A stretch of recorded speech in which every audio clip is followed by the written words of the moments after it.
And we are live. We are live, people. Welcome to the show. Welcome back to the channel Chosen Wisdom Football, a channel for the football purist, a channel for the critical thinkers of the game.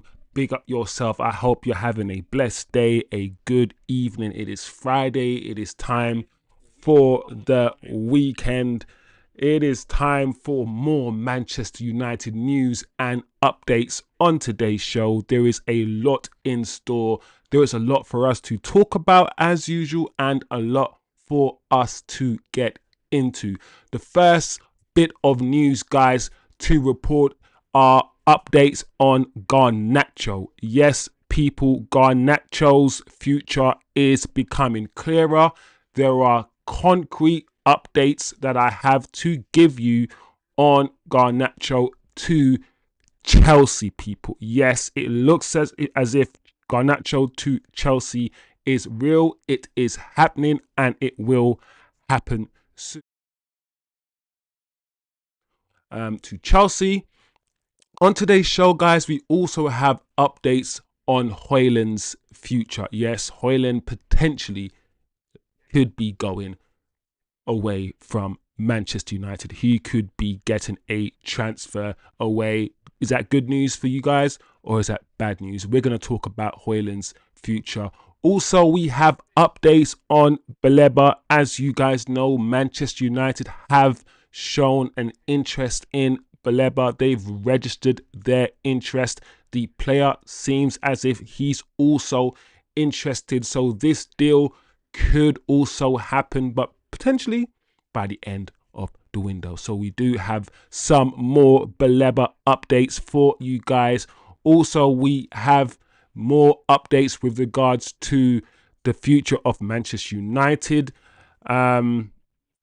Leipzig LCB prospect, not sure what that is, but we also have Amorim and the team. Apparently, the team is behind Ruben Amorim and ostracizing the rest of the team, the bomb squad. Apparently, the team is behind ostracizing the bomb squad away. So we're going to get into that as well. We have some Sesko updates for you guys as well. Of course, new Carrington. Yes, the £50 million update. The £50 million regeneration, reconstruction, whatever you want to call it, it has happened and Carrington looks really good, guys. We are going to hopefully watch the video together, look at some pictures, talk about the new facilities. And to be honest, guys, we've been living in the past. We have been a dinosaur club for a while, especially with regards to the facilities. Cristiano Ronaldo came back and he absolutely tore our facilities to shreds. Now, after £50 million regeneration, renovation, if you want to call it, Carrington is now open to the players, and we are going to talk about that as well. So to summarize on today's show, coming up, guys, we're going to talk about Garnacho to Chelsea, Højlund's future, Baleba updates, Sesko updates, also Carrington, the new training facility being unveiled, the new, or should I say the news that the team is currently and fully behind Amorim with regards to the treatment of the bomb squad. We also have Sky Sports updates on Sesko and some stats to go over with you guys. So there is a lot for us to talk about, a lot of information for us to converse around. So big up yourself, people. I hope you're feeling good. Big up the chat right now, British Bulldog. I hope you're doing well, my friend. It's Friday. It's time to have a drink, man, and relax yourself, bro. So big up British Bulldog in the chat always. Turkish as well. Big up. You're always there at the beginning of shows, representing and also just generally supporting the channel. So I appreciate you guys all. So without further ado, as you guys can see on screen, let's get involved. Let's get into the news, the juicy news. So Fabrizio Romano, understand Alejandro Garnacho has agreed every detail of personal terms with Chelsea. It's done. He has agreed every detail of personal terms. So the personal terms have been agreed. Now it's just about agreeing with the clubs. Chelsea and Manchester United need to come together and agree on a fee. So it goes on to say that deal is done on player side. He only wants Chelsea as revealed here since July. And I think we all know that. It's been heavily reported that he only wants to, first of all, he wants to stay in the Premier League. And it's also been heavily reported that he wants to play for Chelsea. I think we all know that. Talks with Man United about the fee will follow soon. Chelsea pursue both Garnacho and Xavi Simons as revealed. So this has nothing to do with the Xavi Simons signing, and they will probably get both. So they need to clarify, and they have clarified, and they keep clarifying that getting Garnacho doesn't stop them getting Xavi Simons. Plus, Xavi Simons plays as a 10. Garnacho's a left winger. They play in different positions. Literally, they are different players. So it's like it. Of course, it shouldn't matter. Of course, it shouldn't matter. It is good, guys. This is good news. This is good news. Very, very good news. Garnacho, his time is up at the club. I think we can all agree, whether it's because he doesn't fit in the system that we play, he's not a number 10 at all, and he's not a wing back. So technically speaking, there is not many places he can play, especially in the system. So just from a tactical point of view, he doesn't fit in with what we're trying to do. Secondly, he's very, very overrated. He's been overrated by the Man United fans. And we do this all the time with our players. We think all of our players are the next Ronaldo and Rooney's. We praise them, we overhype them, and we love a hero. We don't understand that football is a team sport. When Bruno scores, it's all Bruno's. Bruno wins the game for us. We don't understand team. So we always try to look for a hero, for a single individual. He has been crowned by many United fans as the next best thing.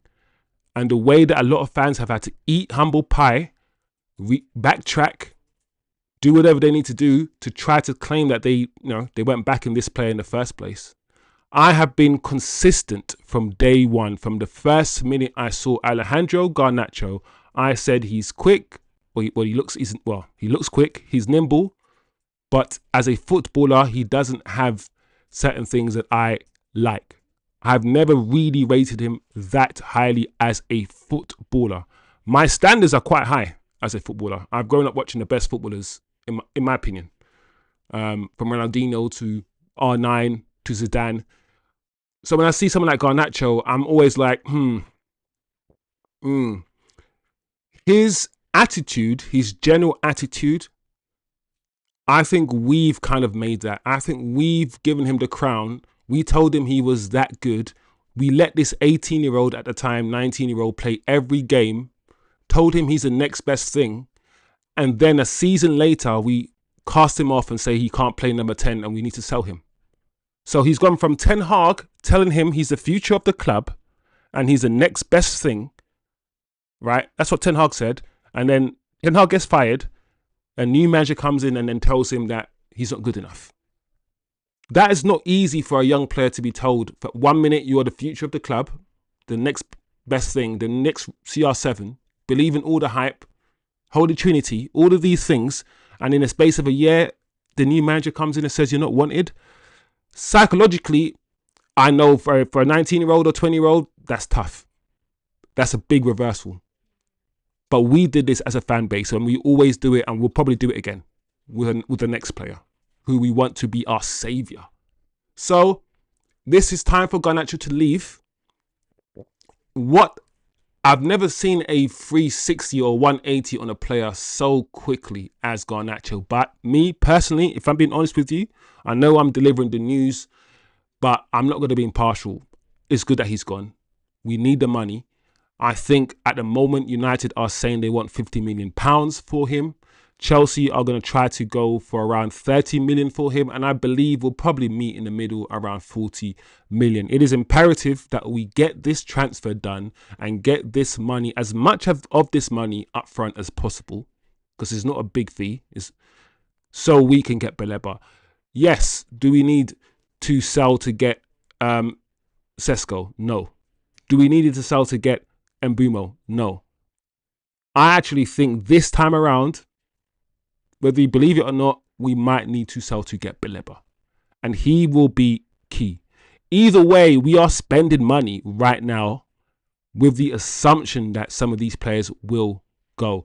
It is very good that Man United are spending money before these players leave, because it was assumed that we would only spend money once they left, which means our transfer window would have relied heavily on these players leaving.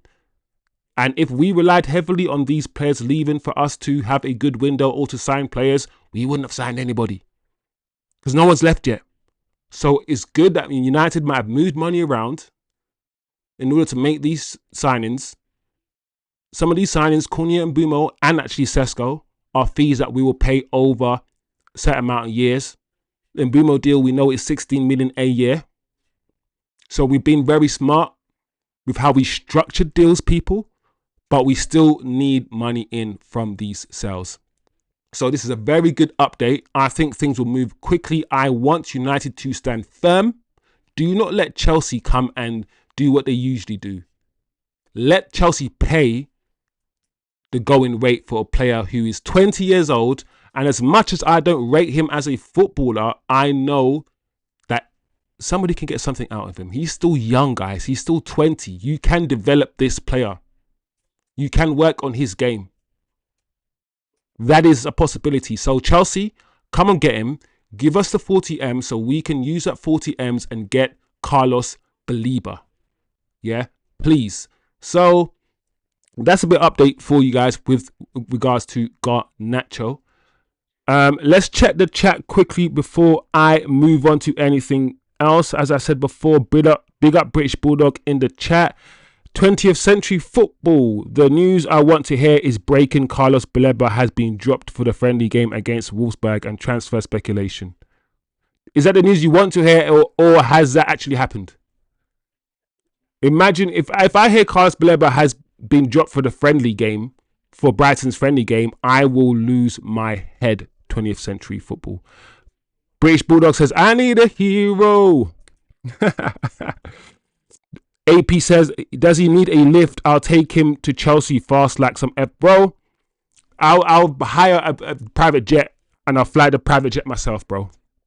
That's what we want. That's what we're on, AP7. Exclusive from Indicator. Let's put it up. That's what we have. Oh, there's breaking news, guys. I have to stop what I'm doing. Apparently there's...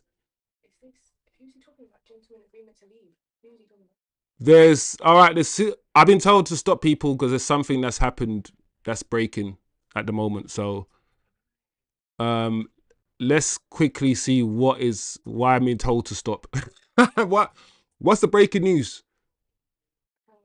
It's related to, but when I typed Clever, it came up. Alright, anyway, let me quickly continue interacting with the chat while apparently there's breaking news, guys. So I don't know. I don't know what this means. This is the news. British Bulldog says I will send a bubble car. For real. Alright, apparently this is breaking, people.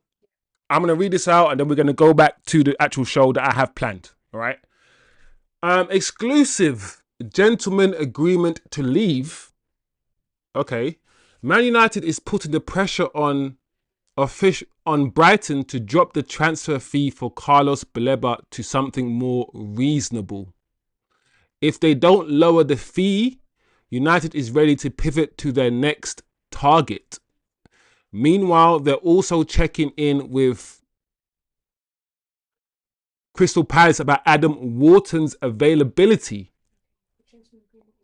Our sources state Adam Wharton has a gentleman agreement to leave next summer, but can that be fast tracked? Ooh. All right. I mean, I wouldn't say this is breaking news or anything crazy, guys, to be fair. But IndyCar news have been quite decent this transfer window. They were the first about Belieber when no one believed them. You get that one. And they're getting a lot of respect. A lot of respect. Everyone has been talking about Adam Wharton, and everyone is saying that it's next summer. Next summer. So now we know if, and I think this is true because IndyCar, I think they're serious. Adam Wharton will leave Crystal Palace next summer. We kind of figured that out. We thought about that. Everyone kept saying he's not leaving this summer. He's not leaving this summer. It's next summer. So now we know there is a gentleman's agreement. However, as we know about these gentleman's agreement, and Jokeris found out, sometimes these gentleman agreements will be broken by people who are not gentlemen. You shake hands like a gentleman, but when it comes to, carrying out the agreement, I don't know, you might not want to. You shake hands and you say, you're going to let me go next year for £60 million, and then next year comes and then you're told that it's going to be 80 million or 90 million. These gentlemen's agreements, unless it's on paper and you signed your name, But this is interesting because Adam Wharton and Belieber are probably the two players here that I want the most. If we're going for Premier League proven or the best of the Premier League, these two youngsters will be the two midfielders for the next 10 years. You have Belieber, who can do everything. Cover the ground, tackle, skill, drop a shoulder. He's the number 6 that will pick the ball up from the back. He's that 6 that we need, but so is Wharton. So can Wharton do that. Wharton maybe can't cover the ground like Belieber, but Wharton's passing range. If we can get Belieber and Wharton,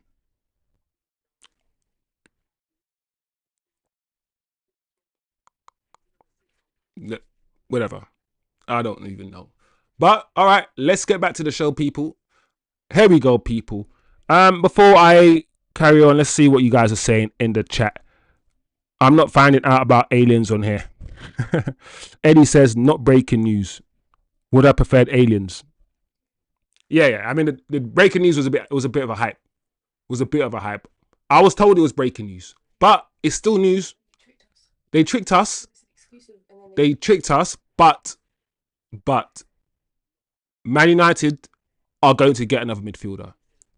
So we're letting it out that if we don't get Belieber, there is something else in store. Someone else that we're looking at. So whether that puts pressure on Belieber and Brighton at all, I don't know. And also the fact that Adam Wharton is mentioned there, and the fact that there's a gentleman's agreement for him to leave, we all know that he's going to leave next summer. That's big. Adam Wharton is probably the most sought after midfielder in the Premier League. He is. So the fact that there's an agreement for him to leave next summer, I think that's quite big in a way. But we move people onto your favourite subject. The striker that is currently at the club who doesn't want to leave. Your guy, British Bulldog, Rasmus Højlund.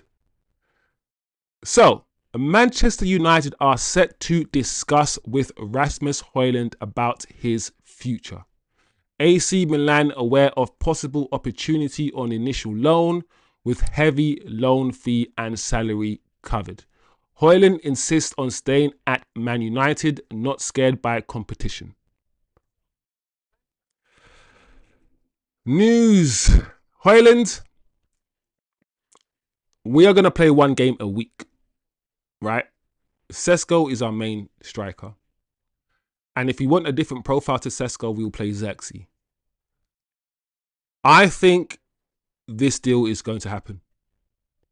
I did say that a loan is not a bad thing for Højlund. He has shown a bit more promise in pre-season. I would sell him, but I'm not afraid of a loan.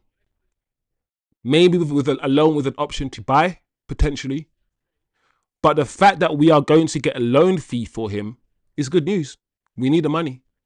So if I think loan to AC Milan with an £8 million loan fee or 5, whatever it is, would be decent. Would be decent. He might improve. He might come back better. Who knows? And then he can fight for his spot. But I think we need to get Højlund out. I think. British Bulldog says, not my guy, just stick up for him through the bullying. I hear you. The criticism of Højlund should just be football. That's why when it comes to the Onana thing, I stick to the fact that he's just not good enough. I don't try to veer into other stuff. Same thing with Højlund. I don't need to talk about anything else apart from his football. And that's it. Like British Bulldog said in the chat, the bullying things, some of the stuff that we do to our players, it's a bit, I don't know, it's a bit cruel. It's a bit cruel sometimes. And this goes to the players, the 5 players that we're ostracizing. This goes to the bomb squad too. There's better ways of handling things and better ways of treating our players. Like, not everyone who leaves our football club needs to be booed or kicked out. They can just leave. You know? We can just say someone's not good enough and leave. We don't need to go the further and start saying horrible things about them. That's a bit, I don't know. Each to their own, man. I can't tell people how to act or how to behave. And some of these things, some of these memes are funny, right? They are, let's be honest. But sometimes as fans, we do go over the top. And I said, it makes us hard. It's hard to sell players when the fan base destroys the player. I mean, it's already started with Benjamin Sesko. He hasn't even played the game, but I see Arsenal fans calling him all of these sort of names already. So it's a cruel world, man. It's a cruel world out here, bro. But we got to rise above it. But that's Højlund, guys. Let me know what you're thinking about Højlund. We got Sesko now. I think that's a player we probably should have got. I know we were in for him last year and the year before, but he didn't want to come. And because he didn't want to come, we got Højlund. Now that we got Sesko, I can't see... Sesko's better than Højlund in every way. I can't see any metrics or any part of Sesko's game where Højlund is better. I think Sesko is just as quick as him as well. So Højlund's time at the football club, I think, is over. And we have to start getting ruthless, people.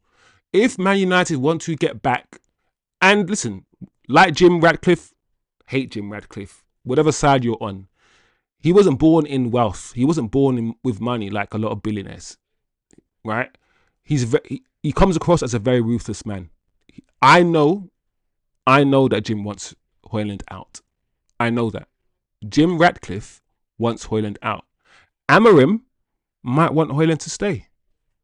Jim? Jim is ruthless. You can tell he's a ruthless guy. So that's Højlund. That's the Højlund news. Højlund looks like he's going. Fabrizio now, next up, Fabrizio on Carlos Baliba.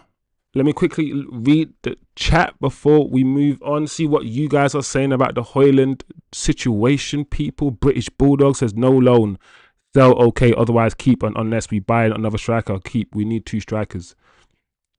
Okay. British Bulldog says no loan. Just sell or we keep. Because we need 2 strikers.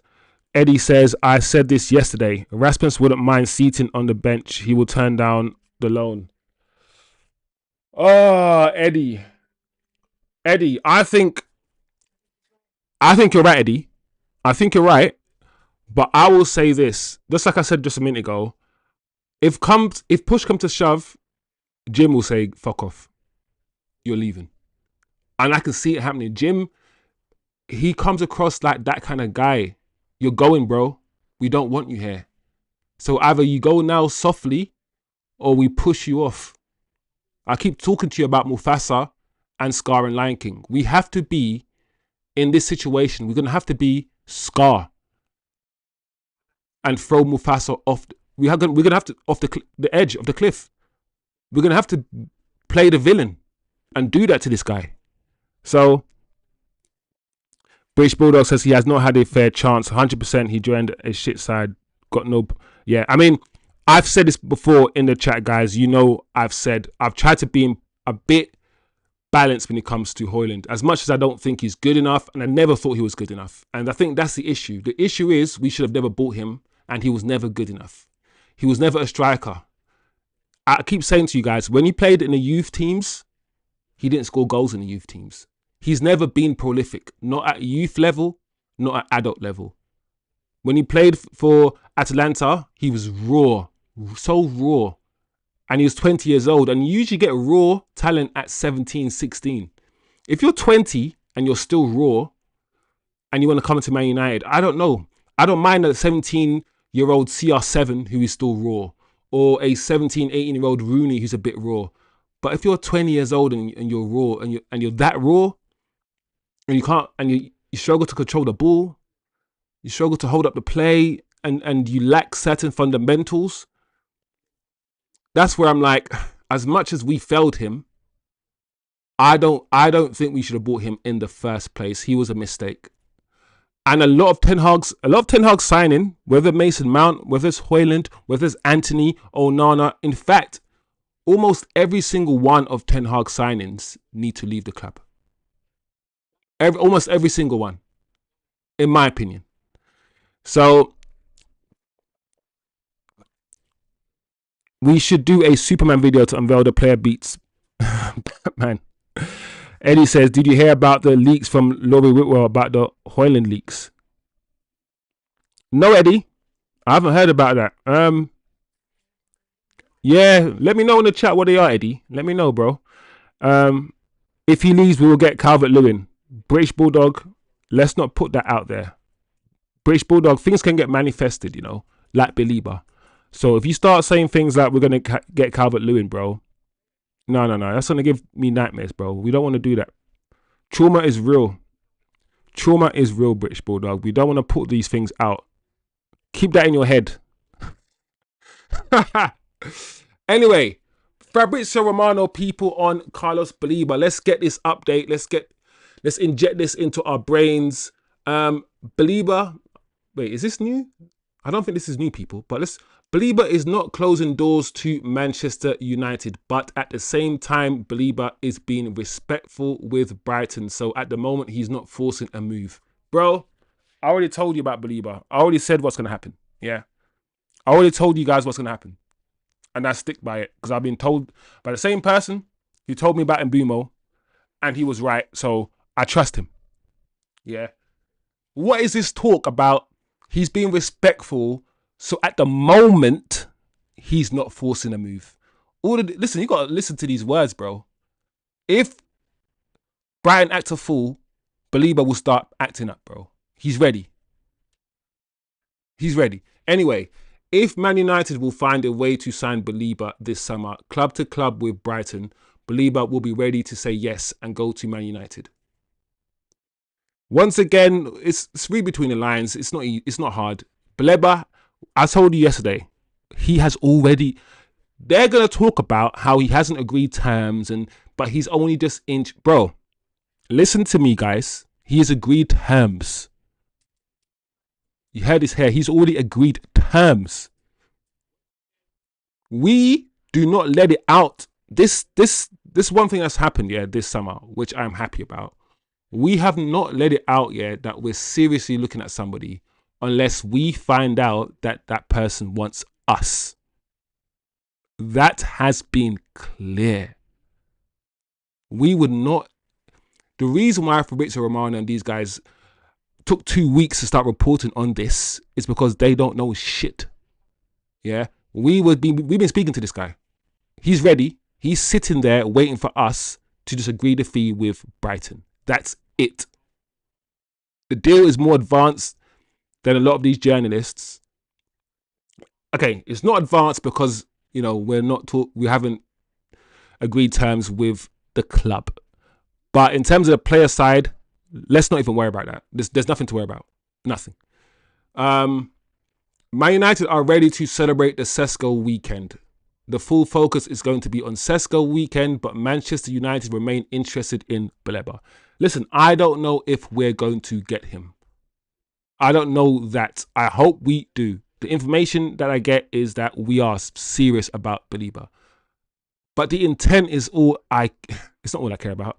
But the intent, guys, the fact that Baleba and Adam Wharton are being quoted beside Manchester United's name after finishing 15th.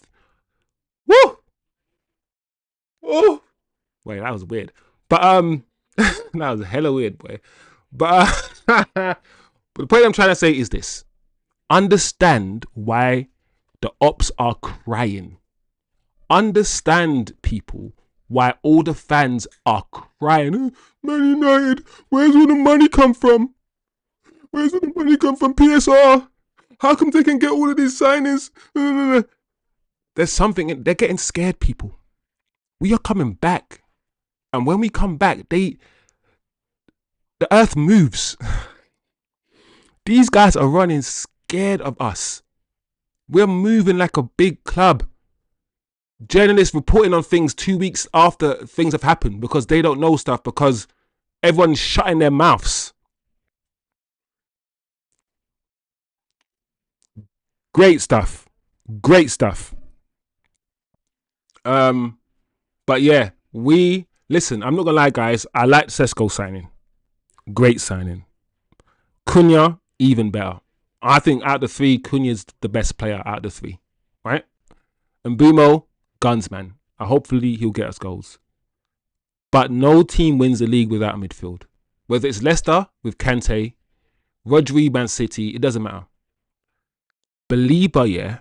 Baleba is the one that's going to transform our team even more. He's the profile that we have been missing in our midfield since Pogba left.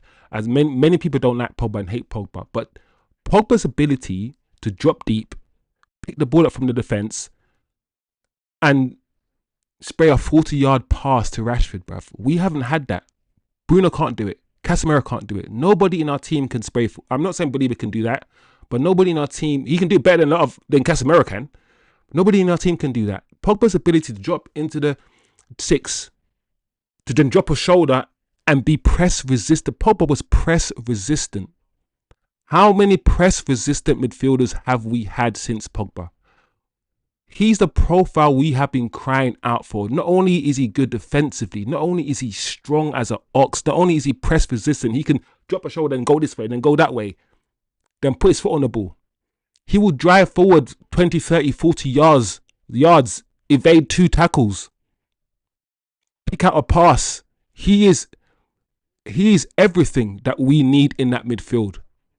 When we talk about, we don't have a midfielder who can play beside Bruno, we don't have any combinations that work because there's always going to be a deficiency somewhere. Not with Baleba. Not with Baleba. I am a believer that Baleba is the missing piece that we've desperately needed, bro. Desperately needed. Let me see the chat quickly before we move on to a different talking point, a different news topic. If he leaves, he will get Calvert-Lewin. I know it. If it's in my head, you can have it all. British Bulldogs are madman, you know. All right. So this is interesting, guys. Let's talk about this one because I've told you about Vivel and how important he is being and his connections. Leipzig and the Red Bull Group, I think they're similar to Brighton in the sense that they're very data-driven, the Red Bull Group. Very data-driven. When they get their players, they know what they want. They know what they're looking at. And I've always said, let's defeat the club stuff. Let's start looking at clubs where we can work together. Send people on loan. Where has that been? Where's Anderlecht? Where is Anderlecht? Anderlecht was the one that we used all the time. Anyway, let's read this. I think this is quite interesting, people. Here we go. Manchester United could really benefit from learning or leaning into their assumedly strengthened relationship with RB Leipzig following the Benjamin Sesko deal. Okay, I'm interested. Tell me more. Vivell has laid the groundwork for future business. We're going to have a friendly over there. Let's be brothers. Let's be best friends. So I take your shit. I'm joking. Anyway, which can only be a good thing given their record of producing and developing top tier talent. Centre back will likely be a focus of United's summer window next year, and so El Chadali Bitshabu, who's 20, could be one to keep an eye on. Listen, before I go further, I think I haven't said this yet, guys, and we're gonna have a conversation. The centre back will start becoming an issue, I think, because I don't think Maguire is good enough, right? And if I'm being honest, even though I like De Ligt has not blown me away, even to the point where I'm like, hold on a second, is Maguire actually better on the ball than De Ligt? I think, funnily in love,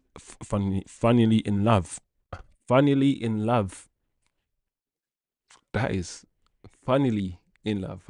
Whoa. Anyway, we bought De Ligt. When we bought De Ligt, I thought De Ligt was going to be better on the ball than Maguire, quicker than Maguire, more agile than Maguire. De Ligt is quite stiff. I still like De Ligt, right? And I still will put him slightly ahead of Maguire. But I thought he was going to blow Maguire out the park.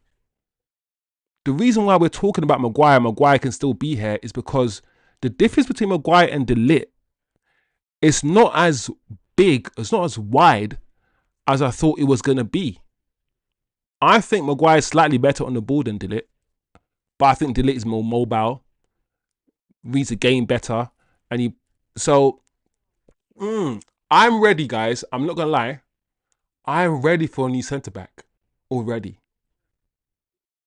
I'm already ready for a new centre back. So let's keep an eye on this. Anyway, let's read on. 6'5" left-footed centre back who played primarily at left centre back in Leipzig back 4 last season. Possesses a fantastic blend of physical dominance and quality in possession. Also, guys, we know that in Amram's system, that centre back has to sweep, but he also has to drive forward and enter the midfield, right? We know that he has to do that. When we see De Ligt move forward, especially in our first phase, our build-up phase, when he moves forward into that midfield next to Ugarte, whatever, he's not good, guys. He's not the best on the ball, De Ligt. We need a centre-back who can play ball. Lenny Euro could be that guy. Maybe not now, but he could be that guy. But I'm happy that we've identified, and we're starting to identify different profiles. I'm happy. Anyway, it goes on to say he was one of PSG's most coveted academy prospects, but left in 2023 for guarantees around pathway and game time. So he's one of PSG's most, and the French league, you guys know Lenny Euro came from the French league. I'm pretty sure Saliba came from the French league. A lot of the best defenders coming out now, some of the best players coming out now are French, from that French league. Anyway, this is interesting. I've said, like before, we need more new partnerships. We need to be friends with some of these clubs and not enemies, so they don't pull our pants down and charge us 100 trillion million pounds for their players. Listen, we have a relationship. You sell us a player for cheap and you come and use our facilities or whatever you want to do. I'm not sure. So that is quite interesting, people. I'm glad that that is being promoted and that is being spoken about, because I've said that we need a new feeder club. We need a new club that we have good relationships with. We do.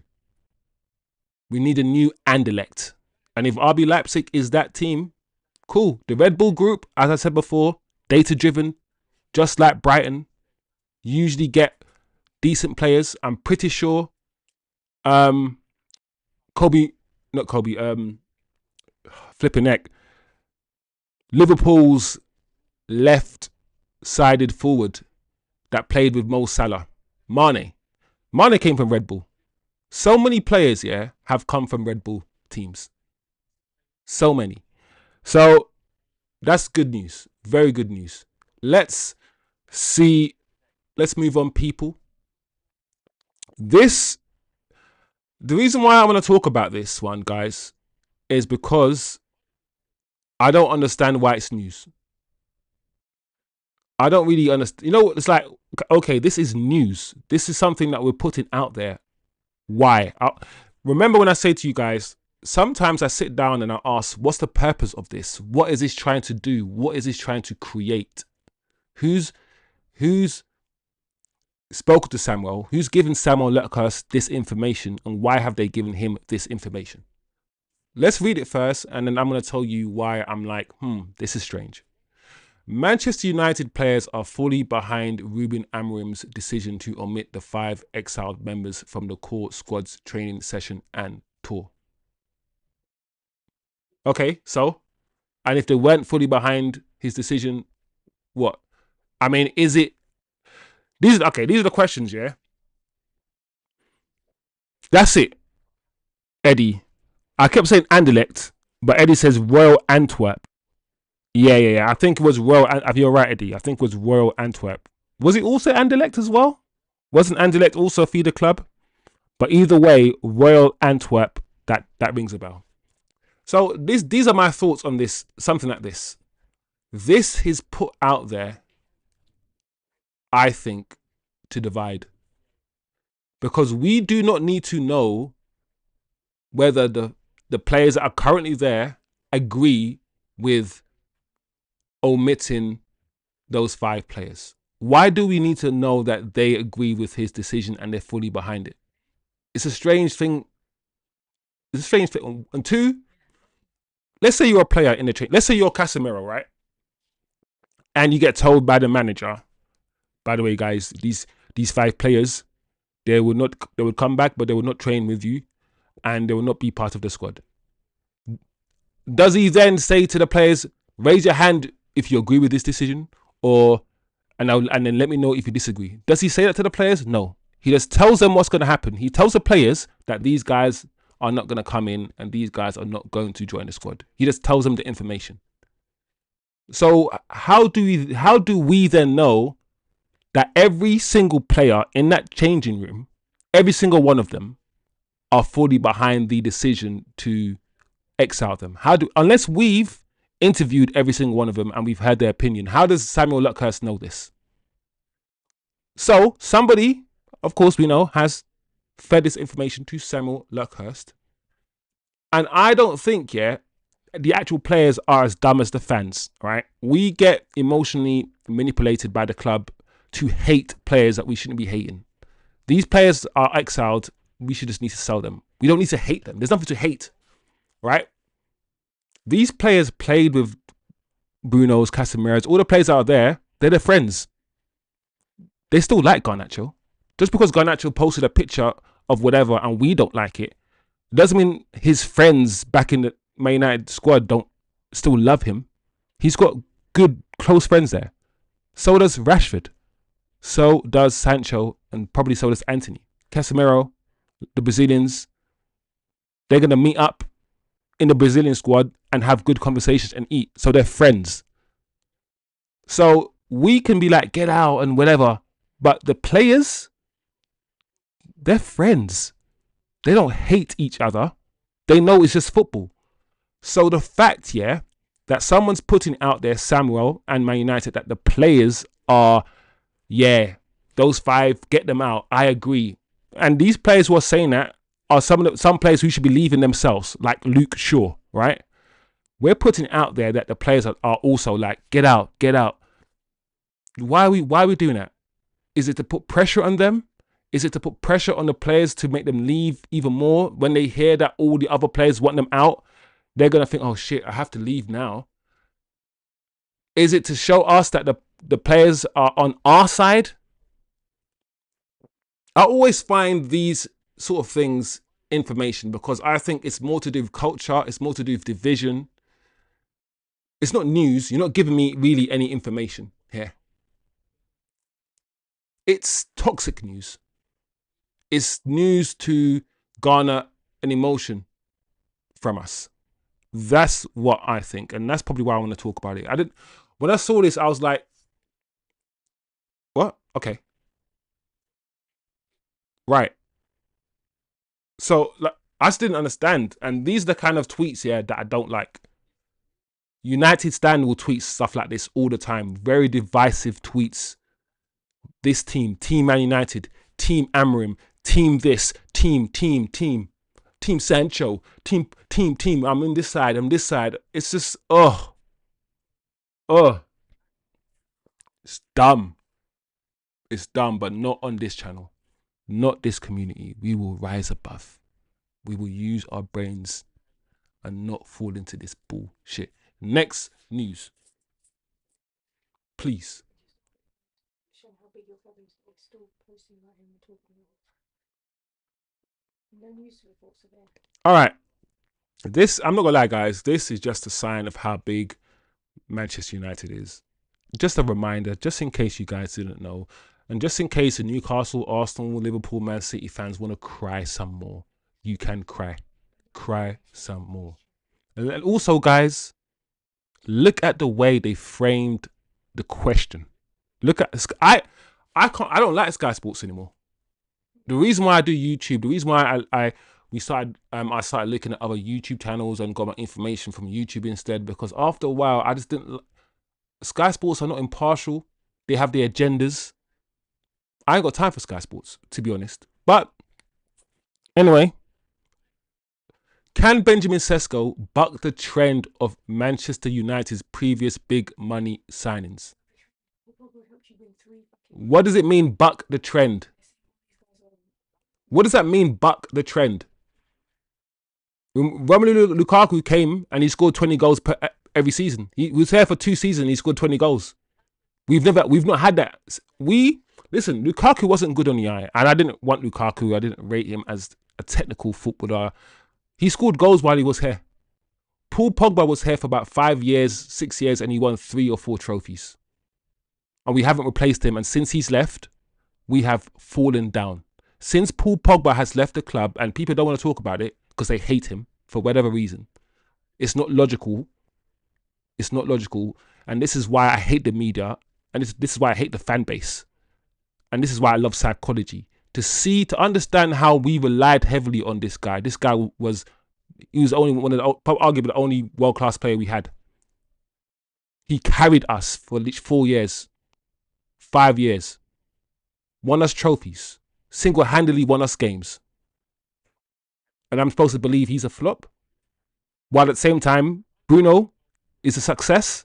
See how it works, people. Paul Pogba won 3 trophies. He's a flop. And he wasn't £93 million, guys. He wasn't 93, and this is what I'm talking about. He wasn't £93 million. He wasn't. We know he wasn't. So, what I'm saying is this, people. Look out for Sky Sports and their agendas. This is how it starts. This is how it starts. And what will happen is this. You Man United fans will absorb this into their heads and they will start repeating it. Paul Pogba's a flop. Oh, Sesko. Don't fall for the rhetoric. Yeah? Don't fall for the narrative that journalists are trying to create. You need to understand the whole point of a journalist, yeah, is to create a story, a narrative. They'll keep doing it until it sticks. For it to stick, we also have to agree with it in a way. Otherwise, we'll call it bullshit. Do not let journalists who don't like Man United, who hate Manchester United, put out loads of stuff against the club. Don't allow them to get into your psyche. Yeah. Don't allow them to alter the way you think, how you understand football, or anything. Paul Pogba cost £89 million. £89 million Paul Pogba cost. Factually. And yet they've put him up here as 93 million. Romelu Lukaku did not cost 90 million. Why do Sky Sports always inflate the fees more? I cannot listen. The reason why fan cams, fan channels exist now is because people cannot stand Sky Sports. That's why people like me exist. United stand, United, all of these things. Romelu Lukaku cost £75 million. We know this. Sky know this. So where has £90 million come from? What is happening here, people? What's happening here? It's strange. Strange.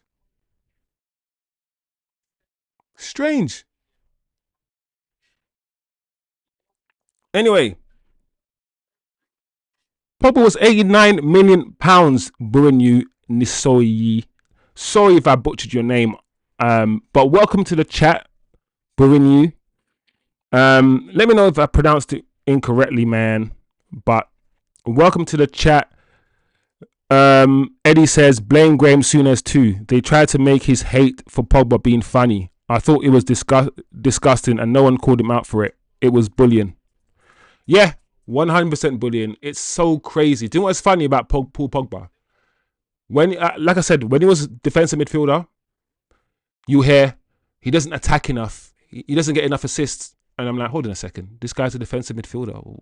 Why is he supposed to get assists? And then when we move him forward, it was like he doesn't track back enough. He doesn't get enough tackles. He doesn't win the ball back enough. He's lazy. Then it's like, and then Gary Neville used to come out and say, we miss when Paul Pogba plays deep. We don't get his attacking abilities. But when he plays up further forward, we miss his strength and we miss. So I'm like, bro, what you're saying is that he's so good. Paul Pogba is so good that you want to play him everywhere. You want to play him up as a 10. You want to play him you want to play him everywhere.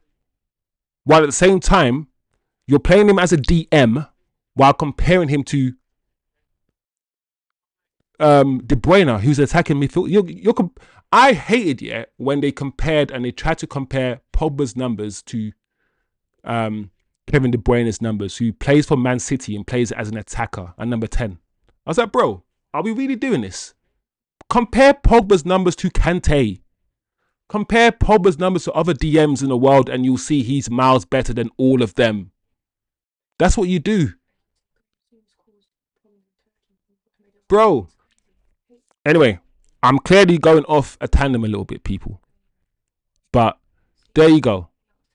You asked how much he costs. That is how much he cost. Sky Sports do this all the time. The problem we have is this. We forget that journalists have agendas. We forget that people who work for companies are humans and they support other clubs. Yeah. We forget that Graham Souness, Jamie Carragher are Liverpool fans and they have a hatred of Manchester United that is deep, which means they don't say anything good about Man United, really. We forget this and we listen to these people and forget about their agendas and just absorb this crap. And then the fan base repeats it, the echo chamber, and all of a sudden we box these players in and they can't be good and they can't do anything well. I've fortified my mind. I try to allow certain things into my head. If I see some BS from a mile away, I'm going to block it out and I will not entertain it. That's how I operate, people. Eddie Blacks, it was bullying and Pogba paid him no mind. But I did not put this on screen to really rant about Sky Sports, really, and Pogba and the treatments. It's really just to show that these guys can't live without Man United. They cannot live without Manchester United.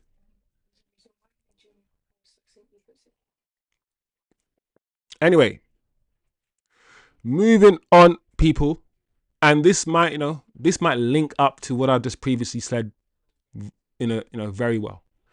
Sir Jim Ratcliffe, as he cut the ribbon, today was the day, people, that we unveiled Carrington, the new Carrington facilities, and hopefully at the end of this stream we can watch the unveiling video together. I think it will be copyright if I show you the video, but so what? So anyway, Sir Jim, as he cut the ribbon, at Man United training ground improvements. He said, "This is one of the most recognized brands in the world. It stands shoulder to shoulder with Coca-Cola and Apple. The club has to compete at the highest level that is appropriate to the size and history of the club." Good. "While a world-class training facility won't take us to that position alone, it is one of the key ingredients in a modern facility. Now we have one." Listen, these are strong words from the co-owner. Strong words with intent. And whether you like Ineos or not, I think we will feel encouraged hearing those words. Listen, I don't really care about the brand stuff too much, but it is true. If you consider United, I don't think we're up there with Coca-Cola, but let's say we are. That is why these stupid journalists will always try to chat shit about Man United. We just need to understand that and recognize it, really. That's what we need to do. But do Ineos deserve some credit from you guys now? I want to ask the chat, how are you feeling about Ineos? How are you feeling about Jim Ratcliffe right now? The training facilities, guys, I'm pretty sure if you guys have seen the pictures and seen the video already, and if you haven't, we can show the video, but it looks good. It's a shame that CR7 had to come and shit on us, expose the crap for us to get in gear. Next up is that hole in the roof at Old Trafford. We shouldn't have our own waterfall inside our stadium. How can we have a waterfall inside our stadium? Fix the hole and then get a new stadium. That's next. But the training facilities, the fact that we didn't have some of the basic things that other teams had, we should have been ashamed of ourselves. Ashamed of ourselves. This was well needed. Well needed. So big words from Jim. Strong words from Jim. Turkish says waterfall is actually an attraction now. People just come to the stadium just to see the waterfall inside Old Trafford. Crazy. Crazy stuff, people. So there's some pictures of the stairwell. Pictures of the new facilities, guys. That's Lenny, of course, and Mbumo walking up the stairs. And on the stairwell, which looks, like marble or something, it looks like we have our trophies in that stairwell. So yeah, we got some pictures of the first team squad people. That's what it looks like. I'm not gonna lie, guys, that looks sick. That looks banging. Like, it looks like some mahogany. I know that's the only wood I know, but mahogany wood. Nah, it looks sick. Compared to what it looked like before, people, it is improved. A club like Man United need state-of-the-art, world-class facilities, bro. Look at all the trophies we won. Big club settings. I don't like Mason Mount, though. Once again, I ain't gonna lie, guys. This does look a little bit like the Squid Game staircase, though. These men are walking up to their next game. These guys are walking the stairs to their next Squid Game. And there's only 3 players left. That's funny. But yeah, some more pictures. You see the kit inside. That's the hallway. Yeah, it looks sick. It looks slick. Yeah, man. Games room, chill out room. New pool. New plunge pool.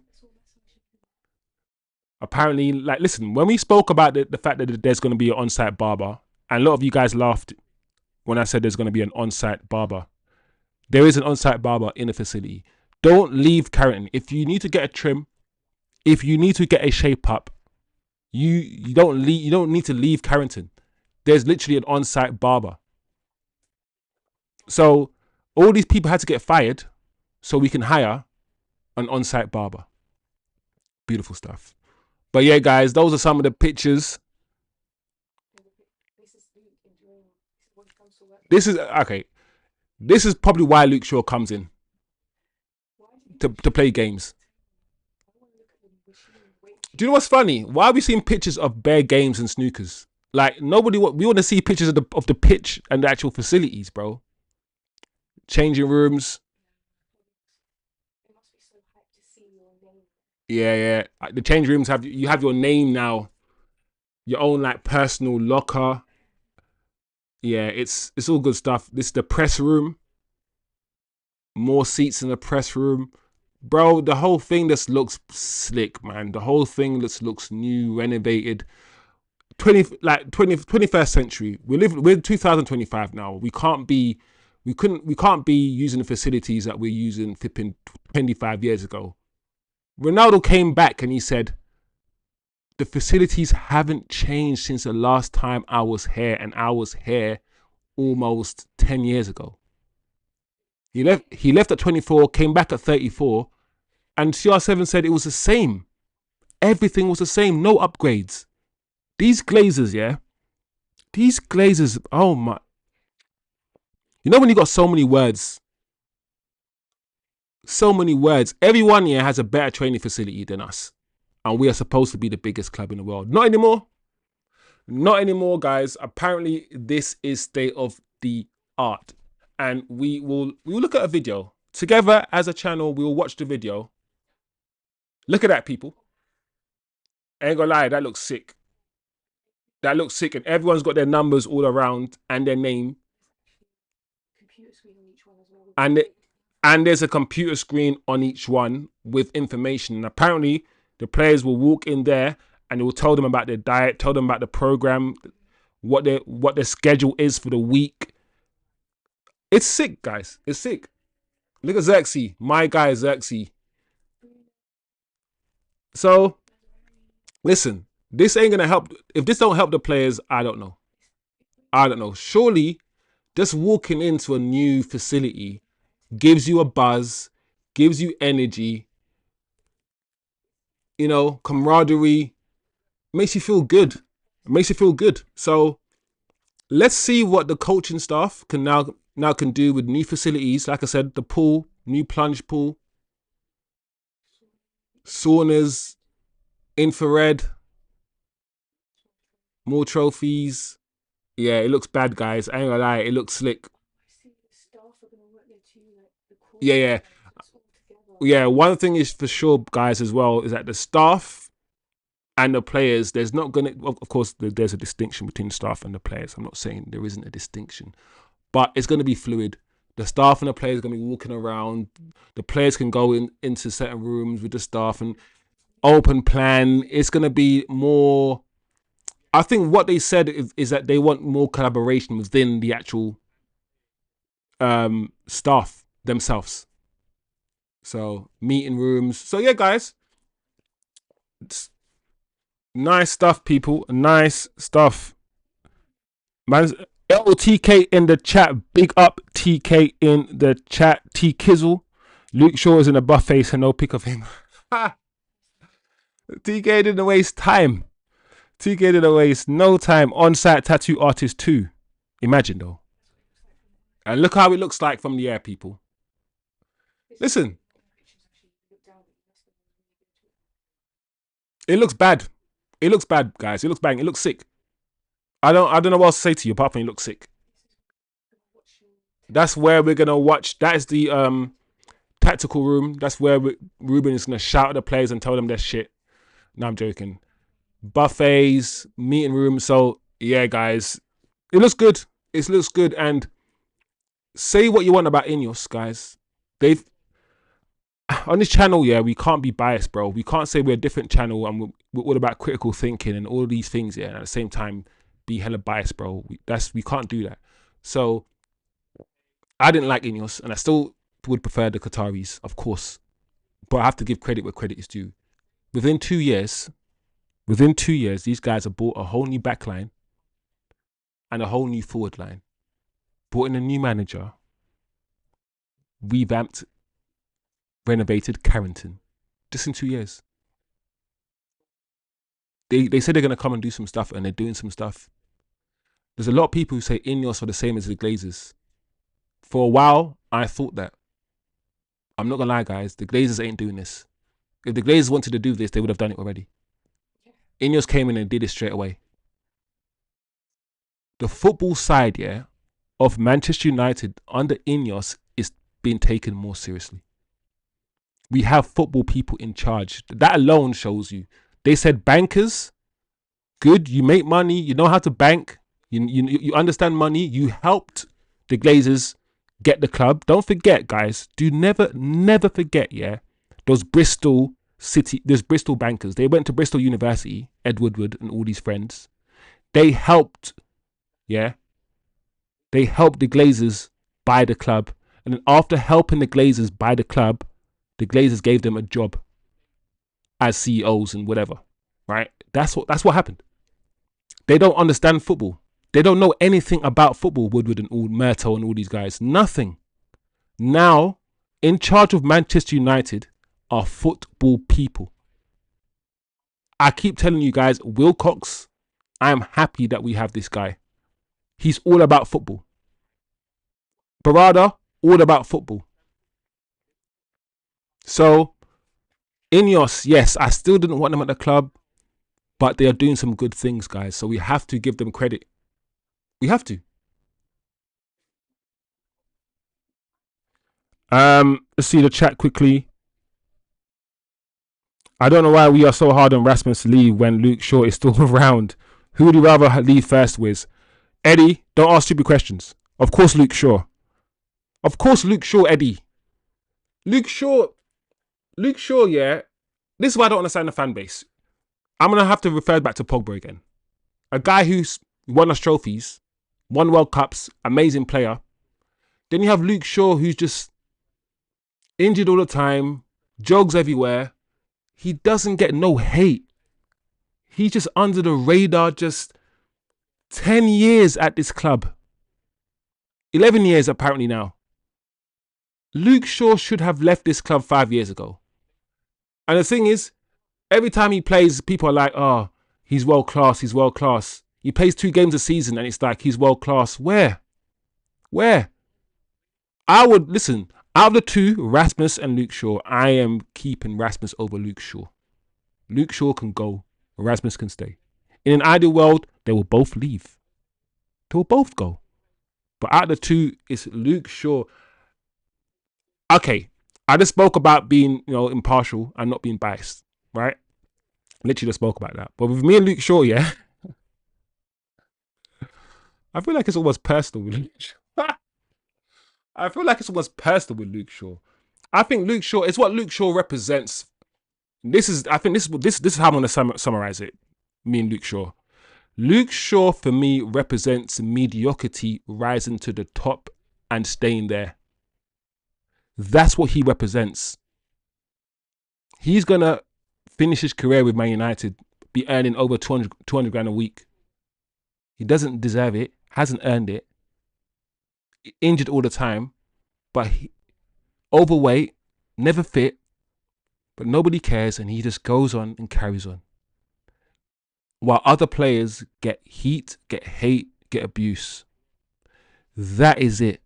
That is what me and Luke Shaw, what he represents. It's not really just him, but what he represents. If he was really serious about his body, about getting better, he would change his diet. He would take the recovery more serious. He doesn't take his recovery serious at all. He's not a very serious person. He comes across so entitled. It's unbelievable. I think that's what it is with Luke Shaw. That's what it is. That's my beef. TK says, I've seen the Miami Dolphins locker room on tour in Miami, and that is second to none. I haven't. TK, I ain't gonna lie, yeah, I can imagine American football locker rooms, yeah, are absolutely insane, TK, bro. I can imagine, like, yeah. Also, NFL teams, they're huge, bro. They've got offensive teams, defensive teams. Like the teams, like, I don't know how many players, but the team's huge. So yeah, I can imagine that NFL facilities are crazy, bro. Absolutely crazy. TK says, "Hey, what's the update on these wise men t-shirts BB was making? They back, yo. That's you got to talk to BB about that. Where's British Bulldog when you need him? He was here earlier, bro. He's about. British Bulldog is about. Turkish head. To be honest, Arsenal head office looks like this. They infused the old Highbury Stadium and stands into the corporate head office. Yeah, listen, Man United are just playing catch up right now. We're playing catch up. It's a shame that the biggest club in the world is playing catch up. TK says Luke Shaw is a sewage foam. Luke Shaw is the sewage foam on top of the water in a kid's swimming pool. Bro, I've never heard that before. That's wild. Parents can see it, but still let the kids in the water. TK, you're a madman, bro. I've never heard that analogy before. That's funny. He's a sewage foam on top of the water in the kids swimming pool. That's Luke Shaw. Luke Shaw, man. Luke Shaw. But what's this one? What's this? What we looking at? Carrington video. All right. Are you guys ready, guys? We're gonna watch this video together. Why not? It will be copywritten, and but I don't care. I'm not monetized. There's two videos. There's one that explains. There's one that's a bit longer that goes through everything and like the sky view, and it shows and it goes inside and everything else. But yeah, it's on YouTube. But I don't know if it matters if the copyright will be copywriting. But let's see if we can find the video. Man United Carrington. Yeah, down. Not down. Down. Thank up. There's another video for some reason. There's a 3-minute video. No, scroll down a bit. Look at me. That's funny. Up. Oh, down. Is that it? 3-minute. There you go. I like that one. Yeah, he goes inside. There's a new icon in town. All right, guys. The big All right, guys. For big McDonald's hunger. All right, guys. Arteta. All right, guys. Is that how Arteta says, guys? All right, guys. All right, guys. Let's see this. Let's see this, people. Oi, that is sick, people. Are you guys watching this? Inside the gym. Beautiful. I better see Luke Shaw in there riding a bike. I better see him in there. TK. Go straight into the pool. Okay, nice. Look at me, yeah, looking at this stuff here like I'm going to be enjoying it myself. You know the ones here, yeah, that's me there. I can see myself. There's the plunge pool. It can run with water. It's got a treadmill. Yeah, it's got treadmill in the plunge pool. That is sick. The corridor. Yeah. You got to do a lot of walking to get to the flipping change rooms, you know.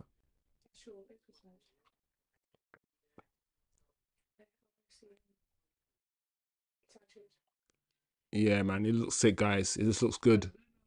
Like the players, if you're playing for Manchester United, yeah. Why have you got vending machines? It should be free. What? Is that a vending machine? It's a fridge. Guys, is that a vending machine or is that a fridge? Okay, listen, it better not be a vending machine. Oh my gosh. Imagine paying for water. Flipping it, guys.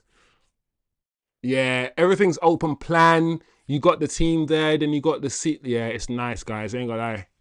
This is the facilities that Manchester United players need to be training in, under, whatever, with physio room. Yeah. It's looking good. Listen, all of this don't matter if the first game of the season we lose and the players keep losing. Listen, you guys better use the facilities to the maximum and win the games. Start winning some games. Amorim, your task is to do something you've never done all last season. Win 2 games in a row. Man United have not won 2 games in a row under Amorim in the league. All last season, we didn't do it. So Amorim, win 2 games in a row. Otherwise, I'm coming to this facility and I'm trashing it. No, I'm joking. Imagine. Yeah, that's Amorim's staff. Amorim's staff's going to stay there. That's Amorim's room there. Obviously, the press room. Oh, it's not a press room. No, this is the tactical room. You're right. That's a tactical room. Another sort of dining room, chill out room. So yeah, guys, listen. The facilities is facilitating. The facilities are facilitating. I saw sure the pool had foam. Corporate people will be sitting there. It won't just be Amorim's team. So you can literally go to head of marketing and say, I've messed up. What do I do? That's clever. TK says, I wonder how the Wi-Fi coverage is there, bro. They imagine having all of that and no Wi-Fi coverage. That's the press room right there, guys. So everything looks banging. Everything looks banging. So big up the chat. Big up the chat. That is the new facilities. We've seen the new facilities now together as a... That's crazy. Kath Phillips in memory. Well done. So there you go, guys. There you go. If you haven't seen it already, you have seen it now. That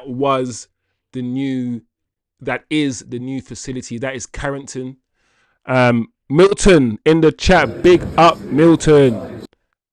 And also, guys, another video of Sir Jim Radcliffe meeting with the players, so shaking their hands before he cuts the ribbon to the new facility. Also, let's take a second quickly. Earlier on in the chat, yeah, I said about the divisive tweet that came out, and it was from Samuel Luckhurst, right? This tweet from today, right, about the players being fully behind, and I said it's a lie. It's been put out there for a reason. The only way to know if the players are fully behind this is if you ask all the players, and that doesn't happen. So the tweet is crap. But it's interesting that this video that we're watching right now is a video recorded by Samuel Luckhurst. So clearly, Samuel Luckhurst was there today at the unveiling. He took this video, as you can see, and he has posted it. And he's the one who tweeted and gave us the update about the team being fully behind Amorim. He was just fed that information.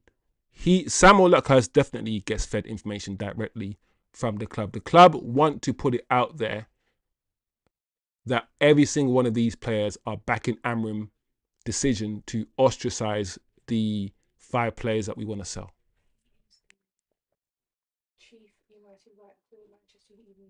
There you go.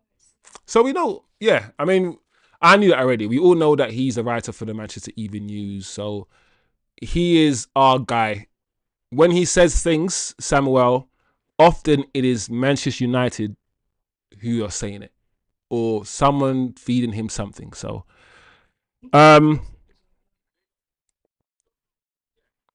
Wiz, what I miss on Ghana terms? Can we recap? Yeah. So, very quickly, people, everything's agreed. Personal terms have been agreed. It's done. The only thing left, as we know, is for Manchester United and Chelsea to agree fee. At the moment, it has not been reported, but I know at the moment there is a difference in, how we value the player. Man United want 50 million, which is down from the 70 million that we wanted in January. Chelsea see him as 30. Chelsea will probably go in about 35 plus 10 or something. I think the deal will happen at around 40, maybe 40 plus 5 or something along those lines. But all personal terms have been agreed. I think personal terms have been agreed a week ago. I think this has been agreed a long time ago. But Fabrizio just only got the news now. He has been waiting for Chelsea for the last month because he's already agreed to go there. He's already agreed personal terms. That's been done.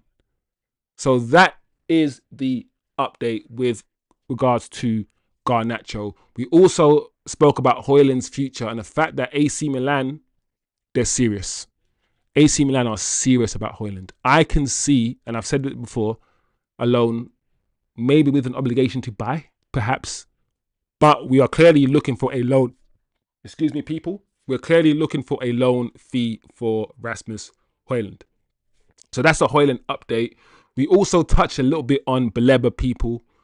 And essentially, the not real update, but we're focused on Sesko, which is what Fabrizio Romano said. And he's also come out and said that we're still trying to sign Baleba. I've made it clear my stance on the Baleba. I've said to you guys on this channel that Baleba has also agreed personal terms with Man United. He's agreed to come. He has. We can get this deal over the line. But unlike the 3 deals we've done before, I actually do believe that this one might depend on outgoings. And I think we will now push for outgoings. Hence why that Samuel Luckhurst tweet about the team happy or backing Amorim, that the ostracized or the bomb squad are away from the team. They're backing him. And the reason why that information is being put out is to put pressure also on those players that we want to get out the club. And also, this tweet is also important. We spoke about the fact that this has been leaked to Indicalia. Indicalia have come out and said that Man United is putting pressure on Brighton to drop the fee for Carlos Baleba. Brighton won 104 million. We see Baleba around 70 million.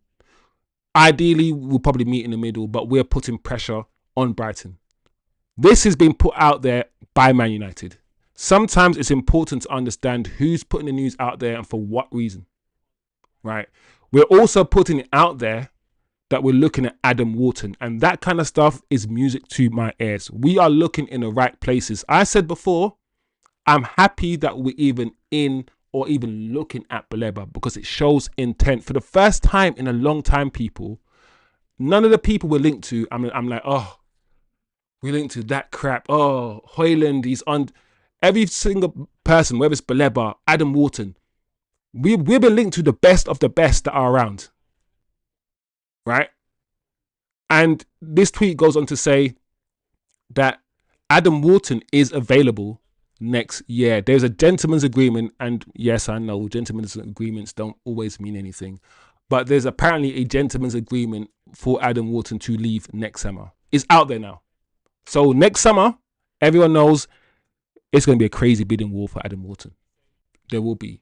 But Manchester United are letting it known that they're in for him too. Music to my blood clot, bumper clot ears.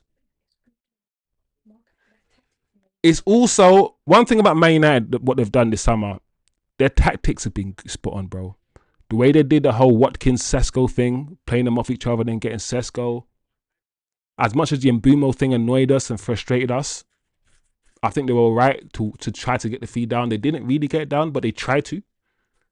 Cunha, quick. And plus the Mbumo deal has been, every deal, yeah, it's been done over a number of years. 5 years, 4 years, £16 million a year. They're being smart. Man United are finally doing what Chelsea are doing. They're finally being clever with how they construct flipping deals. This feels different, people. It feels different. So that's what we went through today as news.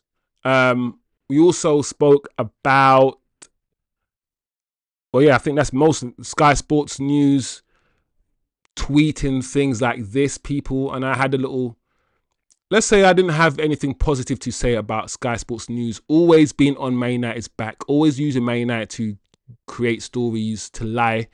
The transfer fees on this are wrong. Pogba didn't cost 93 million. It was about 87 or 89, should I say. Lukaku was 75. It's just that they're already trying to put pressure on Sesko. They're already trying to do their thing. Look at the eyes in the tweet. One thing I don't like here is when official companies try to do the whole fan channel thing. Like your Sky Sports, yeah. When Sky Sports started doing banter, I was like, bro, you're supposed to be like just the news. You're supposed to just give us the news. Tell me who won. Tell me what the score is. Just give me the damn news. But when these guys at Sky Sports stopped giving us the news and started joining the ridicule, started posting things for banter, started posting eye emojis like, look at Man United, let's laugh at them. When official news channels started veering from news, started being opinion pieces, and started riling up fans for clicks and for content, that's when I stopped respecting. I don't like Sky Sports. I've never respected them. That's why I think a lot of people have gone to YouTube to do fan channels, because a lot of people are just tired of Sky Sports. So I had my little rant. I'm good now. We obviously looked at Carrington together. Yeah. So that's been most of the show, people. It's been a good show. Nice Friday show, 9 o'clock. Quickly read the chat before we come to a close. What's the Newcastle news? Color, yeah. Let's quickly see the chat. Players have their names up. Hi, Wiz. Yo, big up Milton. The players have their names up. Yeah. The players, listen, you can not only not only do the players have their names up, Milton. I think they say that when the players, there's a interactive computer there that tells you about your schedule, tells you about your meal plan. He's got everything there as well. It's gonna be slick, bro. It's gonna be slick.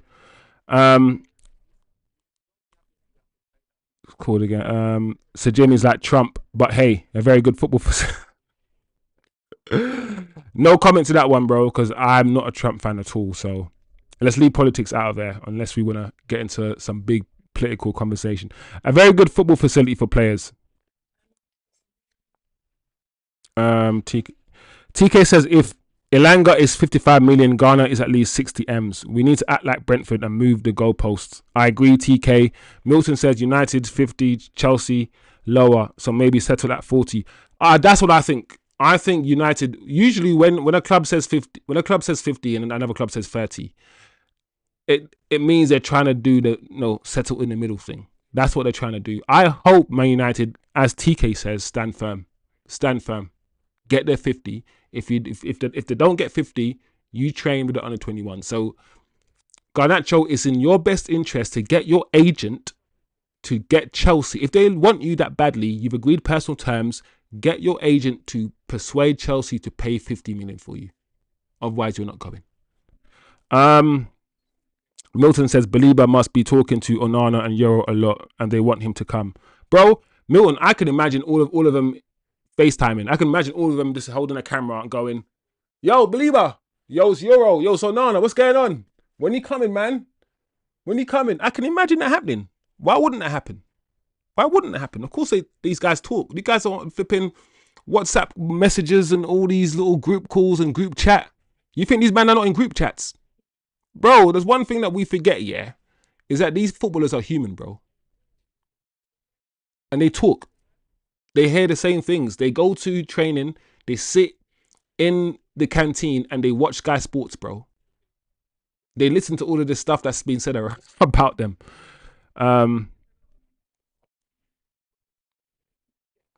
TK says, has Bleber agreed to personal terms with us yet? I missed when you touched on that. TK, not officially. Because if he's agreed personal terms with us, then it means that we've done something dodgy. But yes.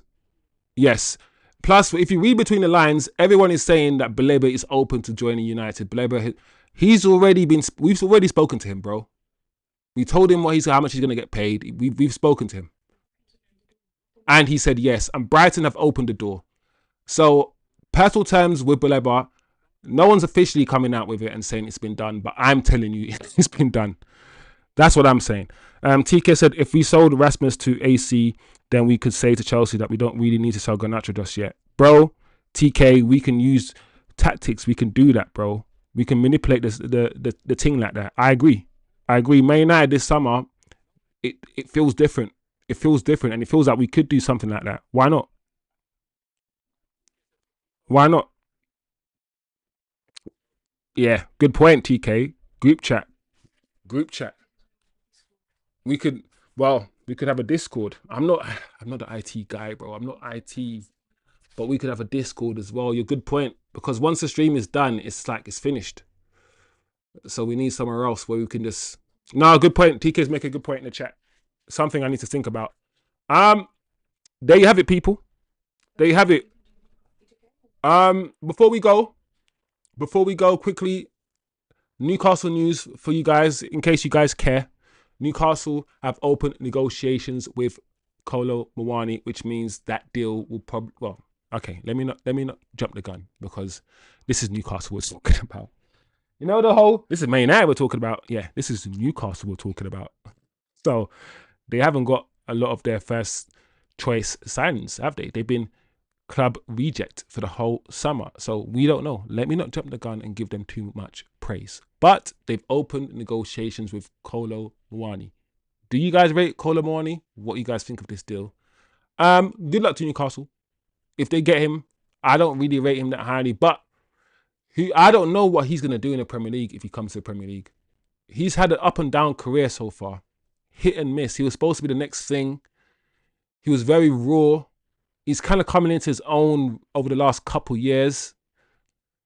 I'll be very intrigued to see what he does in the Premier League, to be honest. But there you have it, guys.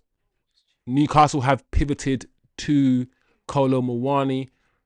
The 26-year-old is now high on Newcastle's shortlist after their move for Sesko fell through, and they're exploring other options. So that is that at the moment. Let's quickly see if there are any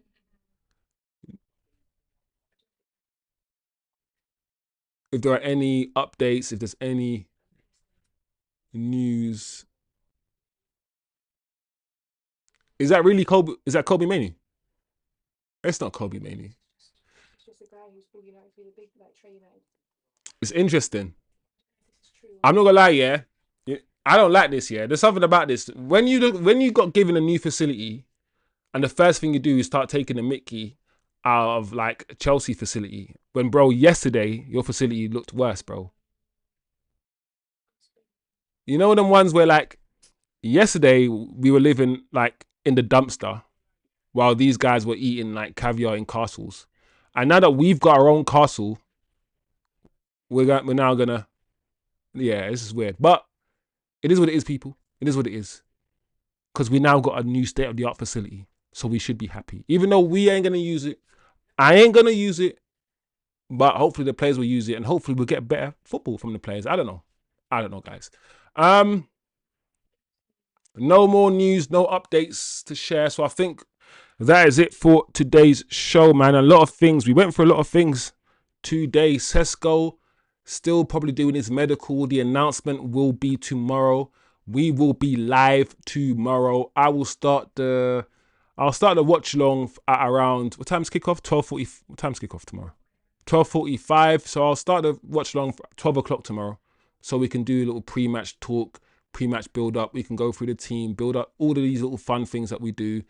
Because I haven't done a sort of pre-match build up video yet. I don't think I'll do one tonight. So we will start the stream early, 12 o'clock tomorrow, 45 minutes. We just have a little chat and then we'll watch the game and then we'll talk about it. So tomorrow, stream, 12 o'clock, people. Let's see what people are saying, what the chat is saying. Rasmus is like a derby horse. You can try to make Hoyland the winner. The chat kill me, you know. To fug with Newcastle, we should reach out to Muani. Oh, TK, you're a fan of Muani. Okay, say nothing. We should. Or are you saying we should reach out to Muani just to stop Newcastle from getting that? Imagine that, you know. Imagine the whole flipping Premier League unites, yeah, and it becomes a thing. And listen, let's just stop let's stop Newcastle, the fake United, from getting these players. But Rasmus will still finish outside top 3 in a race. Yeah, United versus Fiorentina tomorrow. I will be live around 12 o'clock. The match will kick off at 12:45. The last pre-season game before Arsenal next Sunday, people. So please tune in to the watch along. If you're not going to tune in for the whole, just jump in the stream for 5 minutes, say hello, smash a like, then leave if you want, but don't leave. But yeah, guys, that's it. Good show, banging show as usual. Big up yourself. Start at 7:30, end at 9 o'clock, an hour and a half.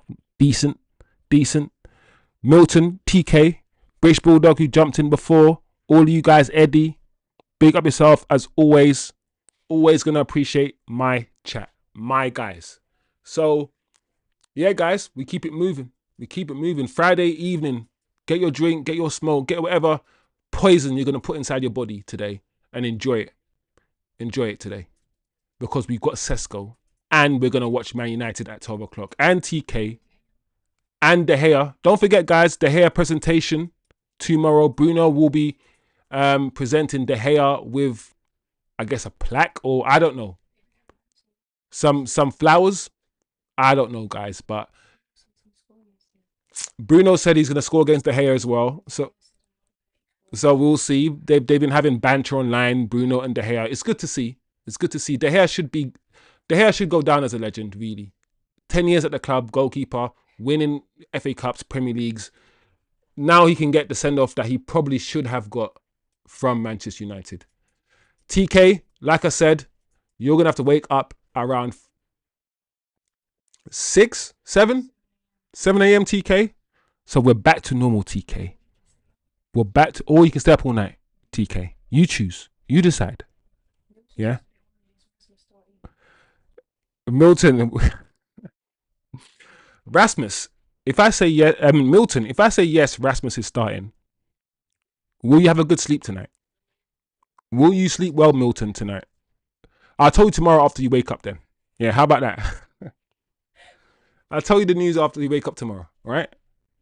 4 a.m. Can we please have a moment of silence? Now, how does that 4 a.m., bro? You are a dedicated Man United fan.